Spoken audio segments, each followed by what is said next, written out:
எரேமியா 14ஆம் அதிகாரம். மலை தாழ்ச்சியை குறித்து எரேமியாவுக்கு உண்டான கர்த்தருடைய வசனம்.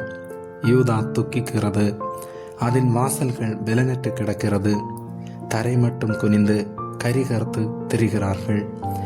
எருசலேமின் கூக்குரல் எழும்புகிறது. அவர்களில் பிரபலமானவர்கள் தங்கள் சிறுவர்களை தண்ணீருக்கு அனுப்புகிறார்கள். இவர்கள் பள்ளங்களுக்கு போய் தண்ணீரை காணாமல் வெறும் பாத்திரங்களோட திரும்பி வருகிறார்கள். வெட்கி நாணி தங்கள் தலையை மூடிக்கொள்ளுகிறார்கள். தேசத்தின் மேல் மழை இல்லாததினால் தரை வெடித்திருக்கிறது. பயிர் செய்கிறவர்கள் வெட்கி தங்கள் தலையை மூடிக்கொள்ளுகிறார்கள். வெளியின் பெண்மானும் குட்டி போட்டு புல் இல்லாததினால் அதை விட்டு ஓடி போகும். காட்டு கழுதைகள் மேடுகளில் நின்று வலு சர்ப்பங்களைப் போல் காற்றை உட்கொள்ளுகிறது. புல் இல்லாததினால் அவைகளுடைய கண்கள் பூத்து போகிறது என்றார். கர்த்தாவே, எங்கள் அக்கிரமங்கள் எங்களுக்கு விரோதமாய் சாட்சியிட்டாலும் உம்முடைய நாமத்து நிமித்தம் கிருபை செய்யும். எங்கள் சீர்கேடுகள் மிகுதியாயிருக்கிறது, உமக்கு விரோதமாய் பாவம் செய்தோம். இஸ்ரவேலின் நம்பிக்கையே, ஆபத்து காலத்தில் அதன் இரட்சகரே, நீர் தேசத்தில் பரதேசியைப் போலவும் ராத்தங்க இறங்குகிற வழி போக்கனைப் போலவும் இருப்பானேன். நீர் விடாய்த்து போன புருஷனைப் போலவும் ரட்சிக்க மாட்டாத பராக்கிரமசாலியைப் போலவும் இருப்பானேன்.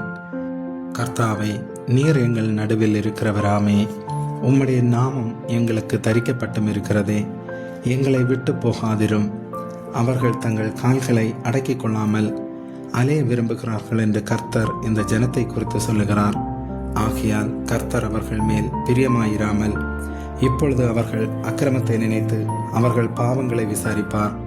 கர்த்தர் என்னை நோக்கி, நீ இந்த ஜனத்துக்கு நன்மை உண்டாக விண்ணப்பம் பண்ண வேண்டாம். அவர்கள் உபவாசித்தாலும் நான் அவர்கள் விண்ணப்பத்தை கேட்பதில்லை. அவர்கள் தகன பலிகளையும் காணிக்கைகளையும் செலுத்தினாலும் நான் அவர்கள் மேல் பிரியமாயிருப்பதில்லை. பட்டயத்தினாலும் பஞ்சத்தினாலும் கொள்ளை நோயினாலும் நான் அவர்களை நிர்மூலமாக்குவேன் என்றார். அப்பொழுது நான், கர்த்தராகிய ஆண்டவரே, இதோ நீங்கள் பட்டயத்தை காண்பதில்லை, உங்களுக்கு பஞ்சமும் வருவதில்லை, உறுதியான சமாதானத்தையே இவ்விடத்தில் உங்களுக்கு தருவோம் என்றார் என்று தீர்க்கதரிசிகள் அவர்களுக்கு சொல்லுகிறார்களே என்றேன். அப்பொழுது கர்த்தர் என்னை நோக்கி, தீர்க்கதரிசிகள் என் நாமத்தை கொண்டு பொய்யாய் தீர்க்க தரிசனம் சொல்லுகிறார்கள். நான் அவர்களை அனுப்பினதும் இல்லை, அவர்களுக்கு கற்பித்ததும் இல்லை, அவர்களோட பேசினதும் இல்லை. அவர்கள் கள்ள தரிசனத்தையும் கள்ள சகனத்தையும் இல்லாத விசேஷத்தையும் தங்கள் இருதயத்தின் கவடத்தையுமே உங்களுக்கு தீர்க்க தரிசனமாய் சொல்லுகிறார்கள். ஆதலால் நான் அனுப்பாதிருந்தும் என் நாமத்தை கொண்டு தீர்க்க தரிசனம் சொல்லி, இந்த தேசத்திலே பட்டயமும் பஞ்சமும் வருவதில்லை என்கிற தீர்க்கதரிசிகளை குறித்து, இப்படிப்பட்ட தீர்க்கதரிசிகள் பட்டயத்தாலும் பஞ்சத்தாலும் சாவார்கள்.